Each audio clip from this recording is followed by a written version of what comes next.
Hi everyone! Today I will show you Poppy Playtime fan story where smiling critters met nightmare critters. Like, subscribe, and write in the comments which stories do you want to see next. It started with a click. Deep beneath Playcare, far below the authorized personnel only signs, there was a vault. Older than any toy in the facility, its iron hinges coated with a decade of rust, its seal lined with the Playtime Co. logo, half peeled, half stained in something far older than paint. No one remembered the code. Until tonight. A curious intern, fresh on night duty, decided to poke around unsupervised. One of those overachievers, desperate to impress. She thought it was a locked supply closet. She was wrong. The vault's mechanisms awakened with a slow, groaning hiss, a hiss that echoed through the bone-dry air like a yawn from something ancient. As the door swung open, the silence was broken by a low, gurgling giggle. Then darkness surged out like smoke. Not just a shadow, intention. The kind that clings to ceilings, slithers into vents, and settles behind the eyes of dolls. The kind of darkness that had a name, the Nightmare Critters. That same night, on the upper floors of Playcare, the smiling critters gathered for the spring sing-along spectacular. Bright banners waved through the halls. Crafty Corn had woven a kaleidoscope mural across the atrium with glitter and imagination. Dog Day stood at center stage, paws pressed together, beaming with anticipation. "This is it," he declared, tail wagging. "Tonight we welcome 100 new playmates, all happy, all safe, all smiling." His words echoed through the megaphone, broadcast to every playpen monitor. Hoppy Hopscotch twirled through the air, ribbons swirling behind her. Bobby Bearhug handed out heart-shaped snacks. Bubba Fant honked his trumpet. Picky Piggy balanced cupcakes on her nose. Up above, a control panel monitor twitched. Static. Then a face flickered across the screen. Poe. Not a memory, not a video. Live. His eyes stared straight into the security feed. Cold, black, and grinning. "You forgot us," he whispered, and the screen went black. The music halted, the lights dimmed, the floor beneath Dog Day vibrated with an eerie rumble. Down in the sublevels, shadows took shape. Baba Chops raised her head. Maggie Mako stretched, spine cracking. Raby Baby flapped her wings with a wet flutter, and in the heart of the dark, Catnap stirred, half light, half nightmare, all warning. The vault had opened, and Playcare was no longer safe. The lights above the atrium flickered like the last candles in a forgotten birthday cake. Dog Day's ears twitched as the crowd of smiling critters looked around nervously. Crafty Corn stepped forward, tapping her glitter horn against the stage's edge. "Technical issue?" she asked, trying to stay upbeat. "Maybe a breaker tripped?" But it wasn't just a blackout. Every hallway behind them dimmed in sequence, like dominoes falling through the dark. The music, once lively and chiming, now warped, slowed, then reversed. Laughter echoed across the intercom speakers, but it wasn't theirs. It was low, guttural, mocking. Dog Day backed off the stage, scanning the exits. "Everyone inside the safe zones," he ordered. "Code Giggle Rainbow." But the safe zones didn't open. They sealed, one by one. Clack, clack, clack. Every emergency exit snapped shut. Red lights flooded the corridors. The glitter Crafty Corn had painted over the walls began to dissolve, eaten by crawling shadows that moved like ink under glass. Bubba Fant trumpeted a warning from the East Hall, but it was too late. A long, wet slap echoed from the ceiling vent above the snack tables. Then a green blur shot down from the ceiling and landed with a squishy thud. Icky licky. His swollen tongue dragged behind him like a snake. His eyes pulsed with green light, sickly and unfocused. He looked up at Bobby Bearhug, who was frozen in place, and hissed, "I remember you." He lunged. Bearhug blocked the first blow, but the second came from the side. Raby Baby swept in, wings sharp as shattered crayons, claws slicing at the banners and string lights. "They told us we were broken," she screeched. "They called us unmarketable." "Back!" Hoppy Hopscotch cried, spinning into a kick that caught Raby mid-air. But as she landed, the floor cracked. Something massive slithered through the floor tiles. A fin, a snarl, a flash of silver teeth.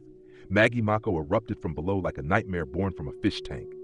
She snapped her jaws once. "Hello, sunshine," she growled. Dog Day charged her. They collided in a blur of fur and fin, slamming through a pile of plush blocks that exploded into a blizzard of stuffing. Meanwhile, monitors all over the walls lit up again. A message scrolled across the screens in red block letters. "Let them smile in the dark. Welcome back, nightmares." Crafty Corn clutched her horn. eyes wide. This isn't just a glitch. No, whispered Picky Piggy, who stood trembling beneath the flickering overheads. It's a takeover. From the northern corridor, more shadows emerged. Baba Chops dragged a cracked rattle behind her like a weapon. Alistair Gator stalked behind her, chewing slowly on the strings of a torn toy badge. Simon Smoke adjusted his bow tie in a shard of glass and chuckled. We're home, Poe murmured from the PA system, and playtime's over. The atrium became a battlefield, and somewhere in the center, standing on the seesaw between worlds, was Catnap, his moon pendant faintly glowing, watching the world split into two, and smiling like he knew what was coming next. The atrium collapsed into chaos. Screams ricocheted through the play tunnels, toy bins flipped, slide tubes crumpled like paper. The place meant for joy. The very heart of Playcare had become a trap, a kill box. Bobby Bearhug slammed into Icky Licky, wrapping his arms around the mutant tongue in a bear trap grip. We don't want to fight, he roared, pinning the nightmare to the snack bar table. We're family, Icky hissed, his breath reeking of spoiled juice. You left family in the dark. Then he coiled his tongue around Bobby's neck, tightening until buttons popped from the bear's chest. Across the room, Maggie Mako surged forward again, her tail whipping through stacks of coloring books. Dog Day met her with teeth bared, eyes no longer cheerful, only focused. He ducked beneath her jaws, landed a punch under her fin, then flipped backward off a foam climbing block. You had a place with us, he barked. You chose vengeance. You chose forgetting, Maggie snarled, shaking off the hit. You sang songs while we starved. They clashed again, fur and fin, memory and pain. Meanwhile, Crafty Corn led a cluster of smiling critters to a side hallway. Her hooves sparked with enchantments as she summoned a barrier of shimmering rainbows to hold off Poe and Simon Smoke. Poe flapped just beyond the barrier's edge, his feathers dropping ash. You really think glitter will stop the end? He rasped. I think glitter's better than rot, Crafty Corn snapped, voice trembling but firm. Simon stepped forward, fixing his reflection in the shimmer. Do you know how long I rehearsed lines to be in the commercial? I stood in the dark mirror for years, waiting for someone to call my name. Why didn't you come back? Picky Piggy whispered from behind Crafty Corn. We would have fixed everything. Simon's smile faded. Because broke things don't get recall forms, he said. They get buried. With a flash, he hurled a jagged shard of glass into the rainbow barrier. Crack! It held, but barely. Back in the atrium, Raby Baby swooped low, scattering plushies like debris, screaming into the ears of every smiling critter she passed. They turned us into prototypes, then tossed us away. She circled overhead like a hawk with a grudge. Hoppy Hopscotch hurled herself through the air and caught Raby by the wing, twisting mid-flight and slamming her into the foam pit. I remember you, Hoppy shouted. You used to make the babies laugh. They stopped laughing, Raby shrieked, writhing. Above them all, from the catwalk platform once used by tour guides, stood Catnap, silent, still. Both sides noticed him now, his moon pendant pulsed, faster, like a heartbeat building in a storm. He looked down at the madness below, one eye glowing soft white, the other dark as tar. And finally, he moved. He leapt from the platform and landed between them all. The floor cracked, both factions froze, the air changed, even the lights seemed afraid. He raised his head and spoke only one word, not a whisper this time, but a command, enough. Silence swallowed Playcare. It wasn't just that the critters stopped fighting, it was something deeper. A weight, invisible but suffocating, filled the room the moment Catnap landed. His presence didn't shout, it dragged. Half of his face was lit with the soft warmth of the old days, the side that had once shared nap mats with Dog Day and hugged Bobby Bearhug through storm drills. The other half was shadowed, torn, stitched and stitched again, the way forgotten things try to make themselves whole. His moon pendant pulsed, flickering white, then red, then dim. I didn't crawl out of that vault to choose a side, he said, voice layered like an echo across time. Alistair Gator snorted from the corner, chewing on a plush block. Then what'd you come for, Catnap? A tea party? Catnap didn't answer. He turned toward Dog Day first. You built a world upstairs, bright, clean, loud. Dog Day's ears drooped. We thought you were gone. We thought you'd been scrapped. You knew we were locked in, a beat. Then he turned to Maggie Mako, whose bloodied fin still dripped onto the playmat. Her stare was defiant, but her breathing had slowed. And you, Catnap said, "You made the dark your throne. You took the pain and fed it to others." She growled but said nothing. Two gangs, two extremes, and both forgot what we were made for. Crafty Corn stepped forward, limping from where she stood by the ruined hallway. "We were made to bring joy." "No," Catnap interrupted. "We were made to serve. Kids, families, hearts that needed healing. Joy was just the scent they wrapped us in." The pendant blinked again, this time more erratic. Baba Chops narrowed her eyes. "You're cracking," she said softly. "That glow, it's splitting you apart." "I am cracked," Catnap replied, "because I remember everything." He raised a paw. Images burst from his pendant, projected like memories across the walls. Smiling critters singing songs in the atrium, while in the sublevels, nightmare critters screamed in silence. Scenes of discarded prototypes, notes labeled "too intense for children," blueprints with "discontinued" stamped in red. Then the most haunting image, Catnap himself, before the split, smiling, calm, curled between Dog Day and Raby Baby, peacefully asleep on a nap mat under twinkle lights. Then the lights flicked off in the image, and Catnap opened his eyes. They were already different colors. "That was the last moment of peace," he whispered. "The illusions vanished." Now, everyone saw it. The war wasn't rage, it was grief. Poe folded his wings. "So what now? You give a speech and expect us to hug it out?" "No," Catnap replied. "Now I give you a choice." He walked toward the stage, his steps echoing. "1, we finish this war and Playcare becomes a tomb." He turned to face them all. 2, we fix what Playtime Co. broke, together. Alistair Gator stepped forward, jaws twitching. "Why should we trust a toy who can't even decide what side he's on?" Catnap locked eyes with him. "Because I already chose," he said. He reached into his chest seam and tore out the moon pendant, held it high. It pulsed once, violently bright, then shattered in his paw. A wave of static burst outward. Half the monitors went black, and Catnap stood still, smiling. His own kind of smile. Not forced, not stitched, but real. "I don't need a pendant to know who I am." And neither did they. The shock wave from the shattered pendant rippled through every seam of Playcare. Not physical, emotional. Like the air had inhaled and forgotten how to exhale. The monitors, once flickering with corrupted warnings and mockery, went dark. For a brief second, the silence wasn't oppressive. It was curious. The critters stared at Catnap, who stood alone in the wake of the pulse, his chest torn open where the moon pendant used to hang.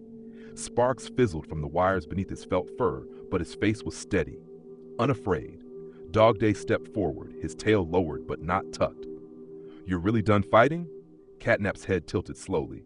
"I was never fighting you. I was fighting what we let happen." Bobby Bear Hug limped over from the wrecked snack table, stuffing torn from his midsection. "We didn't let it happen on purpose. We didn't know you were still. You didn't look, Bobby." Catnap's voice cracked, not with anger, but sorrow. "You sang lullabies while we screamed through the floorboards." Poe's feathers bristled from the catwalk above. "Maybe we were wronged, maybe they were naive, but nobody's blameless, and talk won't unbury what we became." "I don't want talk," Catnap said. "I want truth. I want both sides to see." And then, slowly, he walked toward the old stage projector. It hadn't been used since Playcare's last employee orientation video years ago. It was covered in dust, wires frayed and chewed. He plugged himself into it, literally, jamming one exposed wire from his chest seam into the console. The projector sparked, then coughed to life. And what it displayed wasn't pre-recorded. It was memory. Footage flickered across the wall, Dog Day in his prime, leading a smiling tour of toddlers. Picky Piggy blowing bubbles with children on the floor above. And down below, Baba Chops, silent in a glass containment unit. Alistair Gator chained to a testing treadmill. Raby Baby with her mouth sewn shut. Maggie, muzzled, scratching her name into the concrete with a single tooth. Catnap, curled in the dark, rocking himself beneath a failed prototype bin. And then the screen glitched. What came next wasn't memory, it was live. Security cam feed from the deepest sublevel. Rows of forgotten critters, not smiling, not nightmare, something in between. Mismatched, stitched, watching the world through broken monitors. "They're still down there," Catnap whispered, waiting for someone to care. Crafty Corn turned to Dog Day. "We thought the factory shut the lower floors down." "It never did," Catnap said. "It just shut us up." Simon Smoke stepped away from his shattered mirror and muttered, I didn't know there were more." "There are." Catnap turned to them all. And if we don't fix it, this place doesn't deserve to exist. For a moment, the nightmare critters were no longer snarling monsters. They were just broken kids. All of them. Dog Day turned to Maggie Mako. What do you want? She paused, her gills fluttered. I wanted revenge, she admitted. Now, I want them to know I existed. They will, said Crafty Corn, stepping beside her. For the first time, two sides stood side by side. Not allies yet, but not enemies. Then, boom, the floor rumbled violently. Raby Baby spun midair. What was that?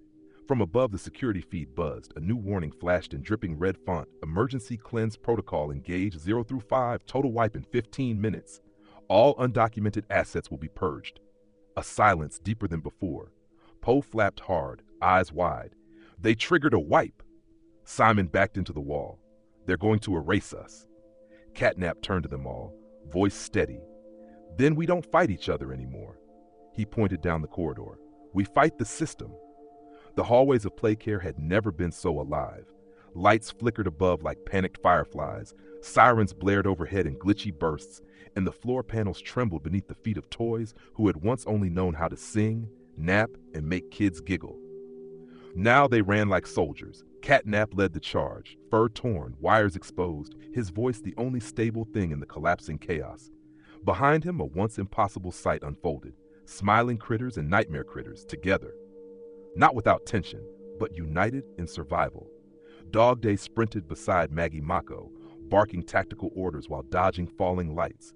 Down this hall, left at the mascot archives, security mainframes behind the old ball pit theater. Maggie snarled as sparks rained from the ceiling, narrowly missing her dorsal fin. You better know where you're going, mutt. Better than you know diplomacy, fish breath. They didn't smile, but for a moment, they didn't snap either. Hoppy Hopscotch launched herself onto the walls, bounding like a pinball across door frames, planting motion sensor blockers as she passed. 10 minutes, she shouted. System cycling up. Meanwhile, Poe flew just ahead, wings heavy but determined. We reach the core before the full cleanse activates, or we all get melted into spare parts. Picky Piggy wheezed as she dragged a cable reel behind her. Do I even want to know what cleanse means? You ever see what happens when they toss Plush into the reclamation chute? Said Baba Chops grimly. Hope you like heat. Crafty Corn, leading a small squad of hybrids, focused her remaining magic into keeping the lights stable. I'll hold the hallway enchantments. If power dips, everything shuts tight, including us. Bobby Bearhug hoisted Icky Licky over his shoulder like a squealing backpack. He's injured, slimy or not, we're not leaving anyone. Put me down, fuzzball. Licky moaned, I'm leaking tongue juice. Simon Smoke moved silently, glass blade in hand, cutting down every metal wire that flailed across their path. The bow tie around his neck had been torn and tied as a bandage around Raby Baby's wing. He didn't comment. Neither did she. They reached the ball pit theater. The double doors were locked with emergency override clamps, blinking red, hissing steam. Catnap narrowed his eyes. Dog Day, Maggie, with me. The trio stepped forward. Catnap braced. 1, Dog Day growled. 2, Maggie cracked her neck. 3, boom. They hit it together. The door exploded off its hinges, slamming into the wall. Behind it was a tunnel, lined with old Playtime Co. posters, faded warnings, and half-scratched-off slogans. Every toy has its time. Smile through the fear. This room is under observation. Catnap stared down the corridor. They're watching us. Poe nodded, eyes narrowing. Then let's give them something worth watching. They entered the tunnel. The deeper they went, the colder it got. Not temperature, but emotionally cold. The kind of cold that felt like being unwanted. Along the walls, giant monitors turned on, and every critter, every last one of them, saw their own face flash on screen. Dog Day with the note replaced by Puppy Play 3000. Maggie deemed too aggressive for children under 5. Baba Chops, emotionally unresponsive. Low sales, canceled line. Even Catnap's file appeared. Prototype 17B, sleep behavior model, deemed unstable. No further production authorized. He touched the screen. I remember this room. Behind them, the others gathered slowly. Raby Baby looked around. This is where they decided who stayed smiling and who was forgotten. Crafty Corn placed a hoof on the wall. They treated us like inventory. Catnap clenched his paw. Then let's treat their system like the trash. They pushed through the final door, and before them stood the system core, A giant mechanical orb suspended by steel arms, pulsing red, cables crawling from it like vines. Above it, a holographic timer flashed. Cleansing initiated. 5, it had begun. Dog Day stepped up. All right, team. Smiling or nightmare, doesn't matter. He turned to them all. We fight for play care now. And then, everything went red. The room shuddered as the cleansing countdown passed 4 minutes. The system core, a grotesque fusion of blinking glass and scarred metal, pulsed like a synthetic heart gone rabid. Red strobes bathed the floor, and the cables above began snaking alive, twitching like tendrils smelling prey. Catnap stepped onto the platform, his fur stained, stitches fraying, eyes locked on the core's iris-like scanner.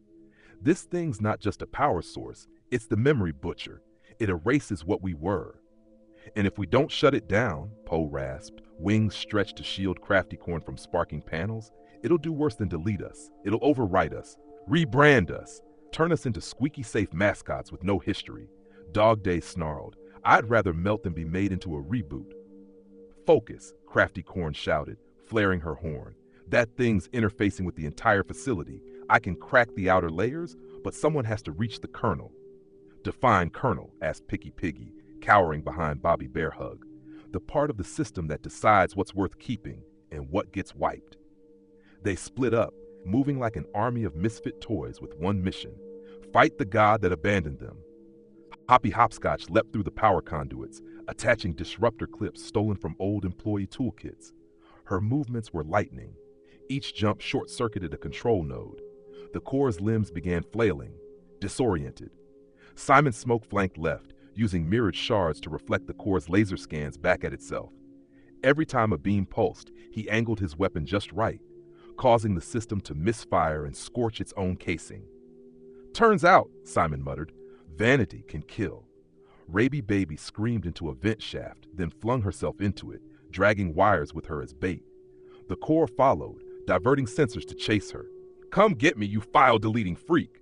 Meanwhile, Maggie Mako tore open an auxiliary processor stack, slashing through the coolant tubes with her claws, flooding the chamber in steam and slush.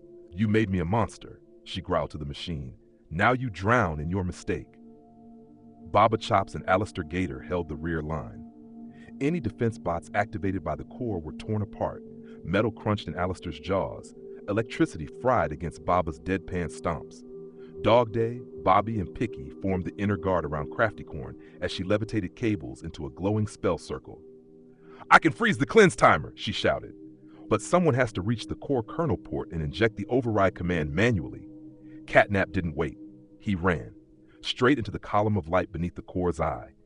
As he moved, the lights flashed, not red, blue, white, glimpses of every moment he'd lived, real and forgotten, laughing on the mats with Hoppy, humming lullabies to Piggy, whispering stories to Baba in the dark, and that last day when they sealed him below. The eye focused on him. Unstable entity detected. Purge recommended. The core fired a beam. Catnap leapt, took it head on, and fell, smoking, sparking, onto the platform below. But he moved again, one paw, then another, crawling toward the port beneath the eye, the port marked Final Authority node. Dog Day shouted, You're not gonna make it. Catnap coughed sparks, his voice barely a growl. Wasn't made to last anyway. Then he reached it, pulled a silver plug from his own chest, his last power cell, and jammed it into the port. The room exploded in white light. A voice, distorted and ancient, screamed through the core speaker. What are you doing? This is company property. You are not permitted to. Then silence. The timer stopped. Every panel powered down. The red lights faded. The cables dropped. Limp, the core shut off. Then, all at once, the emergency lights above turned white. Soft, pure, the kind used in nursery rooms. They had done it, but when they looked to the platform, Catnap wasn't standing. He lay in a heap, still, steaming, broken. Craftycorn dropped to her knees. Dog Day rushed forward. Poe landed beside him, silent. Catnap, Bobby whispered. Don't do this. And just before the screen could fade to black, one ear twitched, one eye blinked, and from deep within that cracked chest, he smiled. They stood in stunned silence around Catnap, who lay crumpled beneath the system core, his fur singed, wires frayed like shredded yarn. The glow in his eye dimmed and pulsed again, weak but steady, like a toy refusing to power down.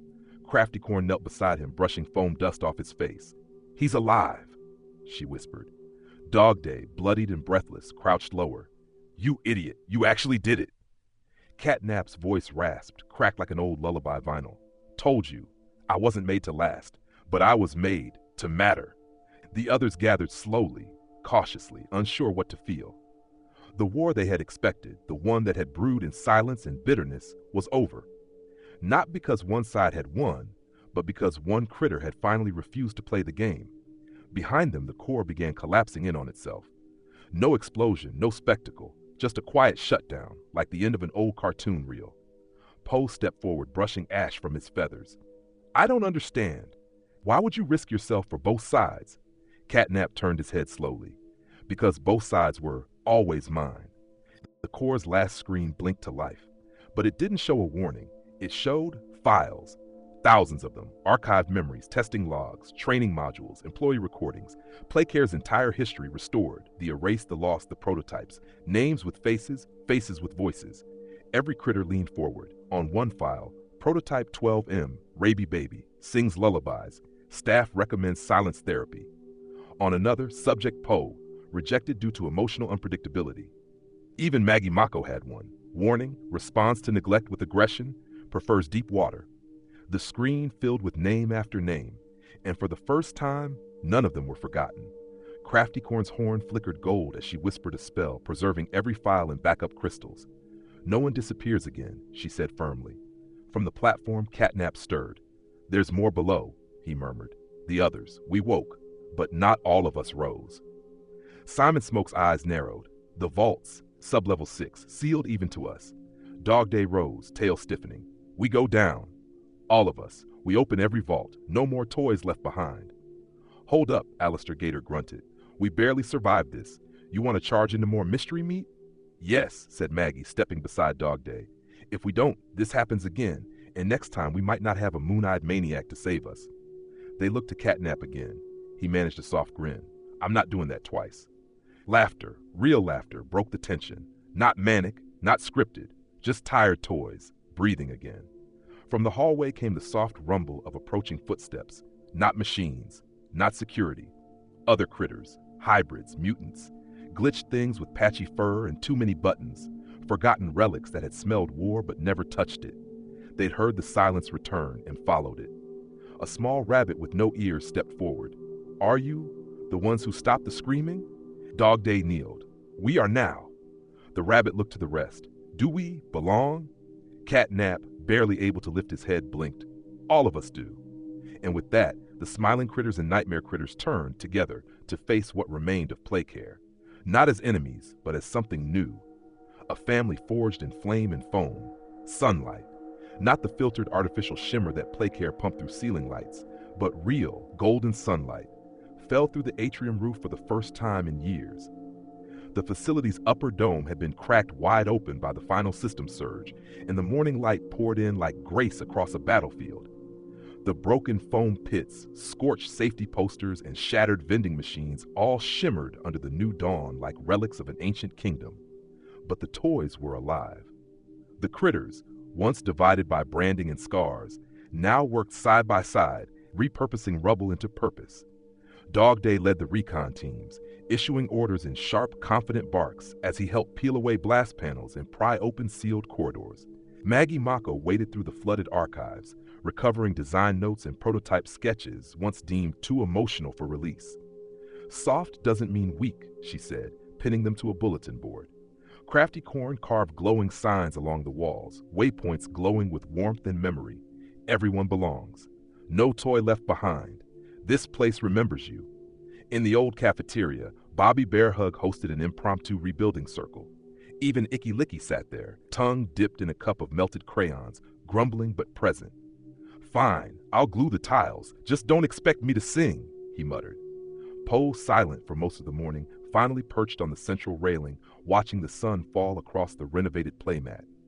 I used to think smiles were lies, he murmured, but maybe they're survival instincts. Raby Baby flew overhead, dropping glitter notes from the rafters. Every time one landed, a critter paused to read it and smiled. No one asked what they said. That wasn't the point.